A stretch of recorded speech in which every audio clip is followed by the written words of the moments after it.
Hi, everyone. We are going to begin with Josh McDaniels. We'll start with Mike Reese, followed by Mike Giardi. Good morning, Josh. How are you today? Good, Mike. How are you? Doing well.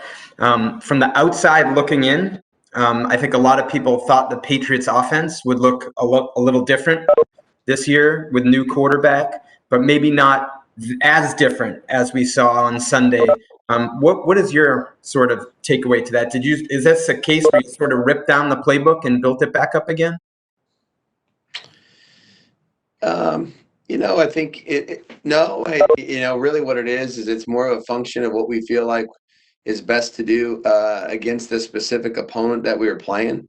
I know we did some things that we really haven't done much of, around here for a long time or maybe ever. But I think that's just a function of using the players that you have to the best of your ability against the opponent and the scheme that you're playing. I would say we're going to be in the same boat as we always are, which is we try to, adjust appropriately, change from week to week based on what we think gives us the best chance to have success. I was thinking about this the other day. I mean, we've been a part of games where we've thrown it 65 times. That's difficult to sustain that, for a long stretch of time. We've had games where we've, run it in an inordinate amount of times. I mean, I've called over 50 some runs, at different times in my career here. And, no matter what it is you do one week, you better, be ready to handle a totally different challenge the next week. And I would say there's probably not a greater discrepancy between two different types of defenses than the two that we're playing here to start the season. So I know we saw some new things, again, as a function of what we felt like we could do best against Miami. And now we're working hard at trying to figure out what's going to be in that bucket here for Sunday night against Seattle.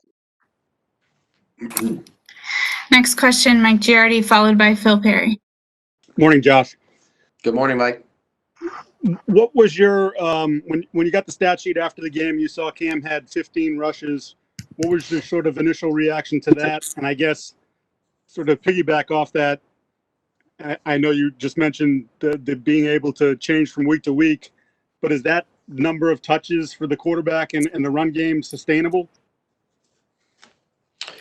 I was aware of the number, during the course of the game. I think that, what's really important is, that we're doing the right things, one for the players that we have out there and obviously for the team. Look, if we're doing things that are going to put people at risk, then that's one thing that you got to really consider. But I would say, like, I know Bill talked about it yesterday. There's certain things that that number could have been 6, and it ended up being a little higher. And like I just told Mike, I don't know that any one thing, if you do it over and over and over, is sustainable in our league. The coaches and the players each week are too good. So like I said, I've called 60 passes, and believe me, I don't want to live in that world, too long, or you're going to get in trouble, whether it's injuries or just, the success that you'll have is just going to deteriorate, or, too much of this or that, depending on what it is, and you're going to become very predictable. So, the goal is not to put anybody in harm's way. We have a player at that position that certainly can help us.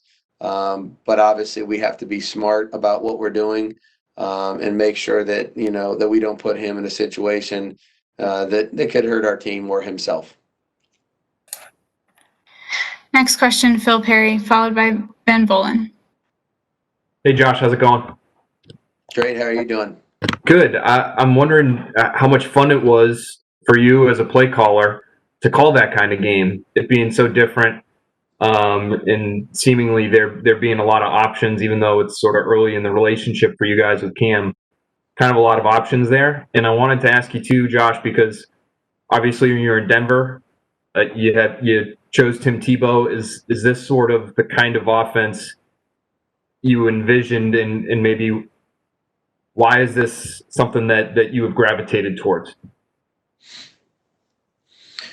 Well, it was definitely look. It was fun to be out there coaching in a football game. That's for sure. We certainly missed our fans being there, but I think this team has been a team that works really hard. Cam has come in and worked really hard and provided a lot of positive energy for us, and it's fun to coach this group, and so the different things we're doing. I think really, honestly, it's all relative to how well you do them. I have fun when the players succeed, and and I want to try to do the best I can each week with our staff to put them in positions to do that. I saw them having a lot of fun on Sunday. I thought they were mentally tough. I thought we handled a couple situations that didn't necessarily go our way. I thought they bounced back and played some good football down the stretch, which was really good to see from them on opening day. Anytime you're doing something a little different than what you're used to, and you've put a lot of work and effort into it, and you see the guys go out there and have success, it's a lot of fun as a coach. And relative to the second question, I don't know. I mean, I think that's probably overblown. I think Cam's a completely different player.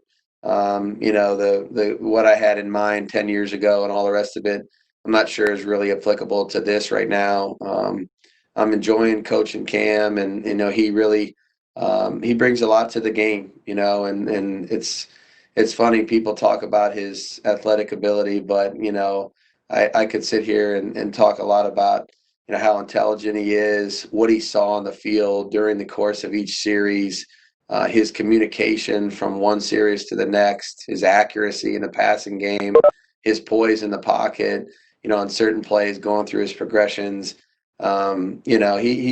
He's a pretty complete player, and I've said it before. You don't have the type of success in our league at that position without being able to do those things. So really enjoying it, enjoying the process. We got a heck of a challenge this week. This is going to be a huge challenge, and as I told Mike a minute ago, I'm not sure we could have started the season with two totally different opponents, almost polar opposites of one another than Miami and Seattle. So we're hard at work at that. Thanks, Josh. Yep. Next question, Ben Volen, followed by Evan Lazar.